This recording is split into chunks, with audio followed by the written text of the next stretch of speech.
आज आपको यह मंत्र को सुन के सारी विपत्तियों से छुटकारा मिल जाएगा। गणेश जी हिंदू धर्म के प्रमुख देवताओं में से एक हैं, जिन्हें बुद्धि, समृद्धि और विघ्न विनाशक के रूप में पूजा जाता है। वे भगवान शिव और माता पार्वती के पुत्र हैं। गणेश जी को किसी भी शुभ कार्य या पूजा के आरंभ में सबसे पहले स्मरण किया जाता है। उनकी उपासना से विघ्न दूर होते हैं और कार्यों में सफलता मिलती है।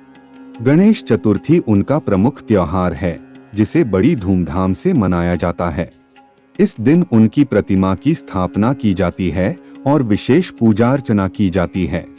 बस आप सभी भक्तों से एक ही निवेदन है कि आप इस मंत्र को अपने मोबाइल पर घर, ऑफिस या अपने दुकान पर चला के छोड़ दें। बस इस मंत्र को आधा अधूरा न छोड़े, क्योंकि आधा अधूरा कोई भी कार्य सही नहीं होता है। और हाँ, इस मंत्र का कम से कम 108 बार श्रवण या जाप करें, तभी आपको इस मंत्र का लाभ मिलेगा। आइए मंत्र जाप को शुरू किया जाए। अस्य श्री गौरी पुत्रस्य त्वं केवलं वस्मान्यतं गजवक्त्रं बुद्धिमतां वरिष्ठं धनं देहि च नमामि तम्। अस्य श्री गौरी पुत्रस्य त्वं केवलं वस्मान्यतं गजवक्त्रं बुद्धिमतां वरिष्ठं धनं देहि च नमामि तम्। अस्य श्री गौरी पुत्रस्य त्वं केवलं वस्मान्यतं गजवक्त्रं बुद्धिमतां वरिष्ठं धनं देहि च नमामि तम्। अस्य श्री गौरी पुत्रस्य त्वं केवलं वस्मान्यतं गजवक्त्रं बुद्धिमतां वरिष्ठं धनं देहि च नमामि तम्।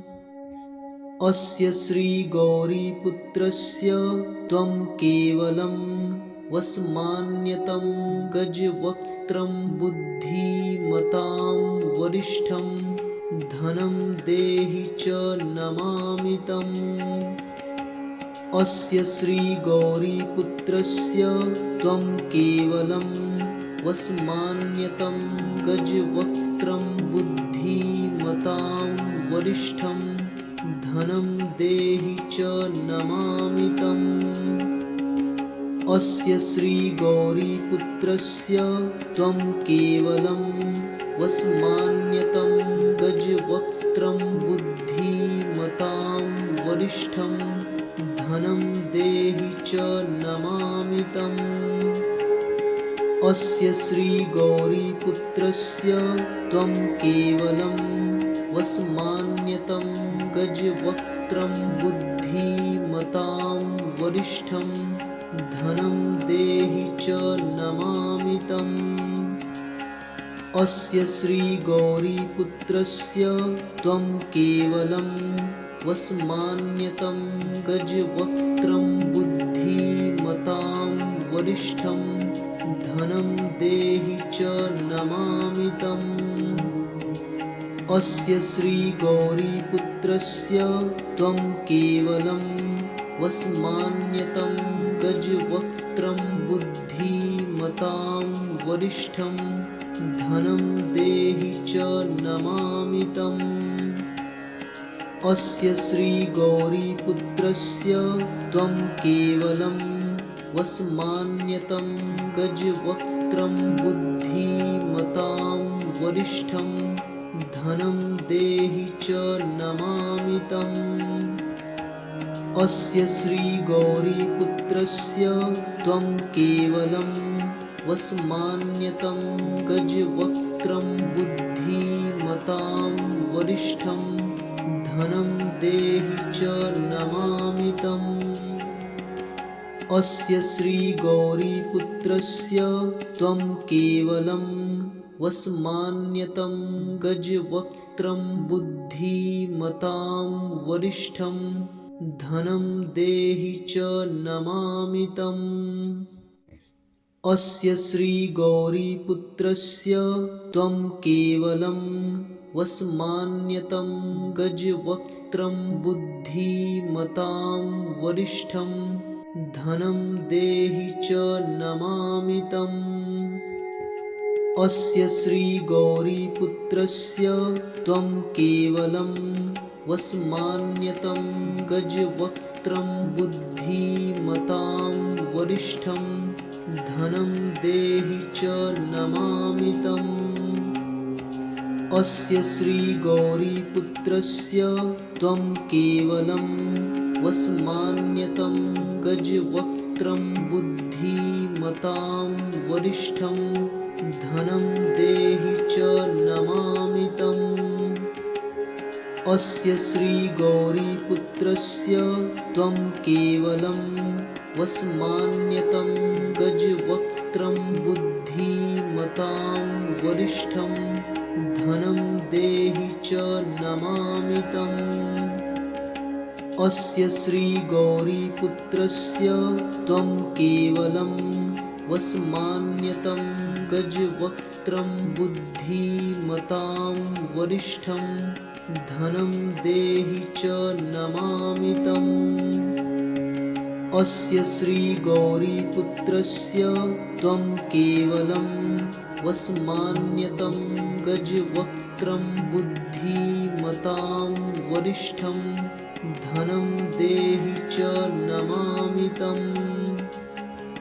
अस्य श्रीगौरीपुत्रस्य त्वं केवलं वस्मान्यतं गजवक्त्रं बुद्धिमतां वरिष्ठं धनं देहि च नमामि तम्।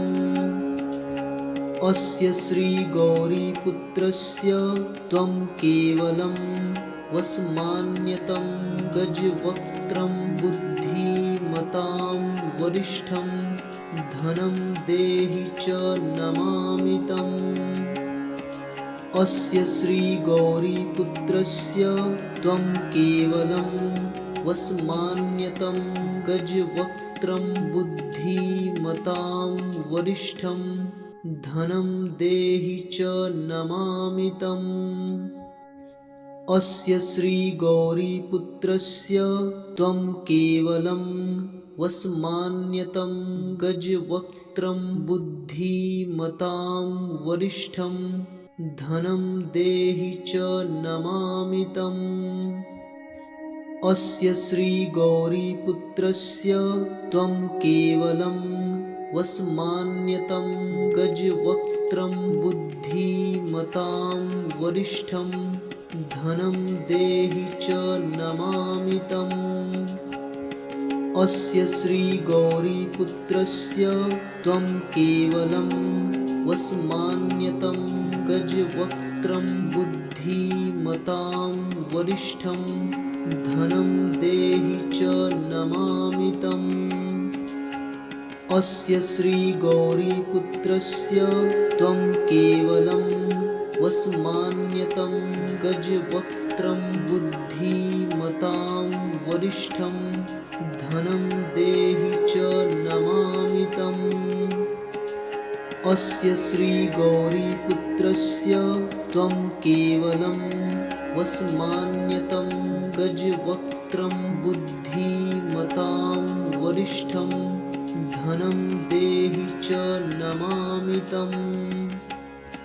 अस्य श्रीगौरीपुत्रस्य त्वं केवलं वस्मान्यतं गजवक्त्रं बुद्धिमतां वरिष्ठं धनं देहि च नमामि तम्।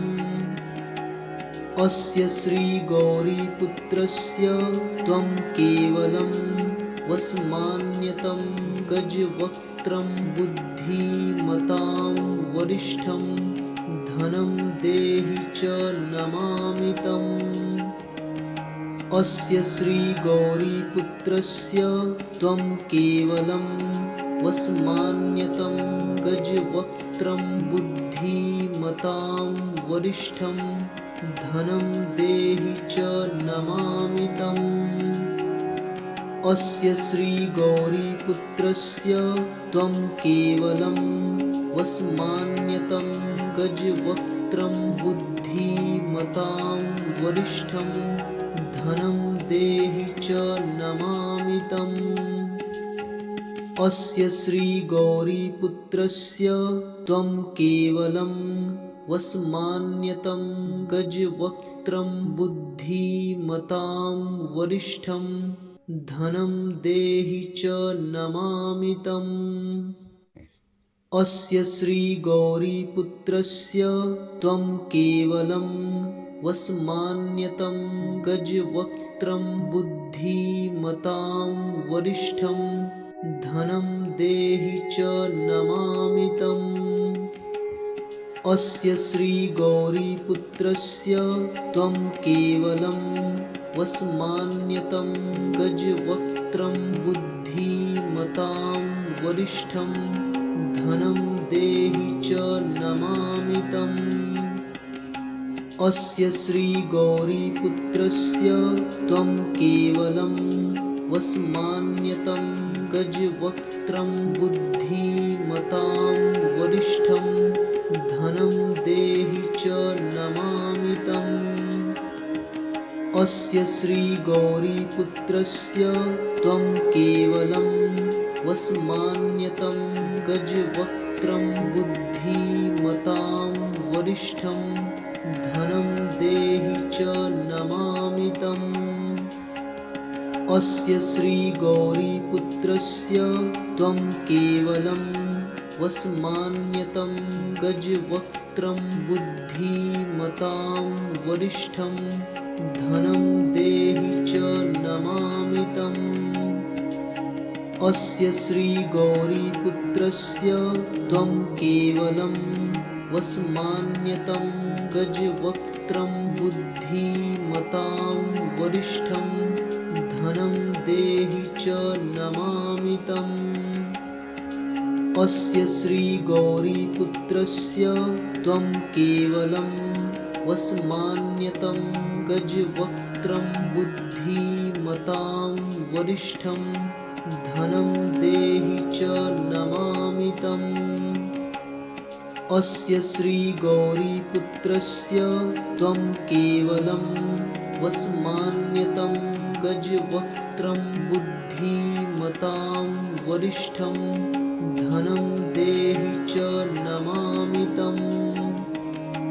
अस्य श्रीगौरीपुत्रस्य त्वं केवलं वस्मान्यतं गजवक्त्रं बुद्धिमतां वरिष्ठं धनं देहि च नमामि तम्। अस्य श्रीगौरीपुत्रस्य त्वं केवलं वस्मान्यतं गजवक्त्रं बुद्धिमतां वरिष्ठं धनं देहि च नमामि तम्। अस्य श्रीगौरीपुत्रस्य त्वं केवलं वस्मान्यतं गजवक्त्रं बुद्धिमतां वरिष्ठं धनं देहि च नमामि तम्। अस्य श्रीगौरीपुत्रस्य त्वं केवलं वस्मान्यतं गजवक्त्रं बुद्धिमतां वरिष्ठं धनं देहि च नमामि तम्। अस्य श्रीगौरीपुत्रस्य त्वं केवलं वस्मान्यतं गजवक्त्रं बुद्धिमतां वरिष्ठं धनं देहि च नमामि तम्। अस्य श्रीगौरीपुत्रस्य त्वं केवलं वस्मान्यतं गजवक्त्रं बुद्धिमतां वरिष्ठं धनं देहि च नमामि तम्। अस्य श्रीगौरीपुत्रस्य त्वं केवलं वस्मान्यतं गजवक्त्रं बुद्धिमतां वरिष्ठं धनं देहि च नमामि तम्। अस्य श्रीगौरीपुत्रस्य त्वं केवलं वस्मान्यतं गजवक्त्रं बुद्धिमतां वरिष्ठं धनं देहि च नमामि तम्। अस्य श्रीगौरीपुत्रस्य त्वं केवलं वस्मान्यतं गजवक्त्रं बुद्धिमतां वरिष्ठं धनं देहि च नमामि तम्। अस्य श्रीगौरीपुत्रस्य त्वं केवलं वस्मान्यतं गजवक्त्रं बुद्धिमतां वरिष्ठं धनं देहि च नमामि तम्। अस्य श्रीगौरीपुत्रस्य त्वं केवलं वस्मान्यतं गजवक्त्रं बुद्धिमतां वरिष्ठं धनं देहि च नमामि तम्। अस्य श्रीगौरीपुत्रस्य त्वं केवलं वस्मान्यतं गजवक्त्रं बुद्धिमतां वरिष्ठं धनं देहि च नमामि तम्। अस्य श्रीगौरीपुत्रस्य त्वं केवलं वस्मान्यतं गजवक्त्रं बुद्धिमतां वरिष्ठं धनं देहि च नमामि तम्।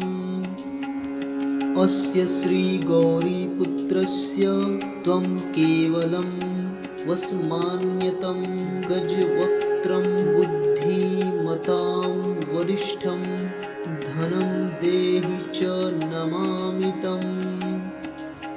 अस्य श्रीगौरीपुत्रस्य त्वं केवलं वस्मान्यतं गजवक्त्रं बुद्धिमतां वरिष्ठं धनं देहि च नमामि तम्।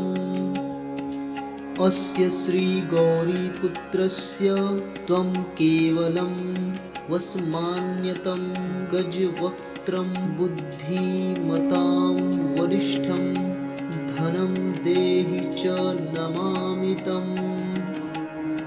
अस्य श्रीगौरीपुत्रस्य त्वं केवलं वस्मान्यतं गजवक्त्रं बुद्धिमतां वरिष्ठं धनं देहि च नमामि तम्। अस्य श्रीगौरीपुत्रस्य त्वं केवलं वस्मान्यतं गजवक्त्रं बुद्धिमतां वरिष्ठं धनं देहि च नमामि तम्। अस्य श्रीगौरीपुत्रस्य त्वं केवलं वस्मान्यतं गजवक्त्रं बुद्धिमतां वरिष्ठं धनं देहि च नमामि तम्। अस्य श्रीगौरीपुत्रस्य त्वं केवलं वस्मान्यतं गजवक्त्रं बुद्धिमतां वरिष्ठं धनं देहि च नमामि तम्। अस्य श्रीगौरीपुत्रस्य त्वं केवलं वस्मान्यतं गजवक्त्रं बुद्धिमतां वरिष्ठं धनं देहि च नमामि तम्। अस्य श्रीगौरीपुत्रस्य त्वं केवलं वस्मान्यतं गजवक्त्रं बुद्धिमतां वरिष्ठं धनं देहि च नमामि तम्। अस्य श्रीगौरीपुत्रस्य त्वं केवलं वस्मान्यतं गजवक्त्रं बुद्धिमतां वरिष्ठं धनं देहि च नमामि तम्। अस्य श्रीगौरीपुत्रस्य त्वं केवलं वस्मान्यतं गजवक्त्रं बुद्धिमतां वरिष्ठं धनं देहि च नमामि तम्। अस्य श्रीगौरीपुत्रस्य त्वं केवलं वस्मान्यतं गजवक्त्रं बुद्धिमतां वरिष्ठं धनं देहि च नमामि तम्। अस्य श्रीगौरीपुत्रस्य त्वं केवलं वस्मान्यतं गजवक्त्रं बुद्धिमतां वरिष्ठं धनं देहि च नमामि तम्। अस्य श्रीगौरीपुत्रस्य त्वं केवलं वस्मान्यतं गजवक्त्रं बुद्धिमतां वरिष्ठं धनं देहि च नमामि तम्। अस्य श्रीगौरीपुत्रस्य त्वं केवलं वस्मान्यतं गजवक्त्रं बुद्धिमतां वरिष्ठं धनं देहि च नमामि तम्। अस्य श्रीगौरीपुत्रस्य त्वं केवलं वस्मान्यतं गजवक्त्रं बुद्धिमतां वरिष्ठं धनं देहि च नमामि तम्।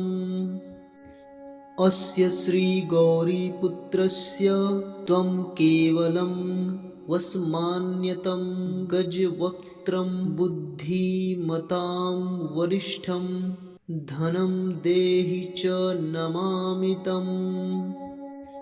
अस्य श्रीगौरीपुत्रस्य त्वं केवलं वस्मान्यतं गजवक्त्रं बुद्धिमतां वरिष्ठं धनं देहि च नमामि तम्। अस्य श्रीगौरीपुत्रस्य त्वं केवलं वस्मान्यतं गजवक्त्रं बुद्धिमतां वरिष्ठं धनं देहि च नमामि तम्। अस्य श्रीगौरीपुत्रस्य त्वं केवलं वस्मान्यतं गजवक्त्रं बुद्धिमतां वरिष्ठं धनं देहि च नमामि तम्। अस्य श्रीगौरीपुत्रस्य त्वं केवलं वस्मान्यतं गजवक्त्रं बुद्धिमतां वरिष्ठं धनं देहि च नमामि तम्। अस्य श्रीगौरीपुत्रस्य त्वं केवलं वस्मान्यतं गजवक्त्रं बुद्धिमतां वरिष्ठं धनं देहि च नमामि तम्।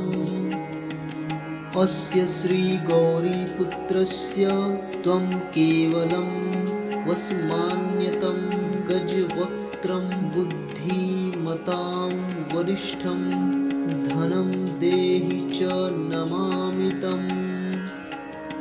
अस्य श्रीगौरीपुत्रस्य त्वं केवलं वस्मान्यतं गजवक्त्रं बुद्धिमतां वरिष्ठं धनं देहि च नमामि तम्। अस्य श्रीगौरीपुत्रस्य त्वं केवलं वस्मान्यतं गजवक्त्रं बुद्धिमतां वरिष्ठं धनं देहि च नमामि तम्।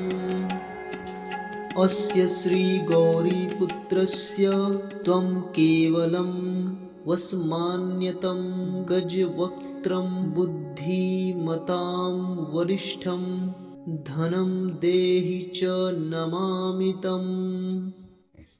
अस्य श्रीगौरीपुत्रस्य त्वं केवलं वस्मान्यतं गजवक्त्रं बुद्धिमतां वरिष्ठं धनं देहि च नमामि तम्। अस्य श्रीगौरीपुत्रस्य त्वं केवलं वस्मान्यतं गजवक्त्रं बुद्धिमतां वरिष्ठं धनं देहि च नमामि तम्। अस्य श्रीगौरीपुत्रस्य त्वं केवलं वस्मान्यतं गजवक्त्रं बुद्धिमतां वरिष्ठं धनं देहि च नमामि तम्। अस्य श्रीगौरीपुत्रस्य त्वं केवलं वस्मान्यतं गजवक्त्रं बुद्धिमतां वरिष्ठं धनं देहि च नमामि तम्।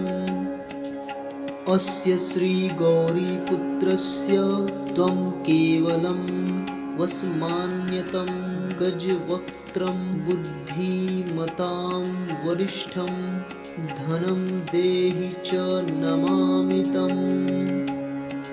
अस्य श्रीगौरीपुत्रस्य त्वं केवलं वस्मान्यतं गजवक्त्रं बुद्धिमतां वरिष्ठं धनं देहि च नमामि तम्।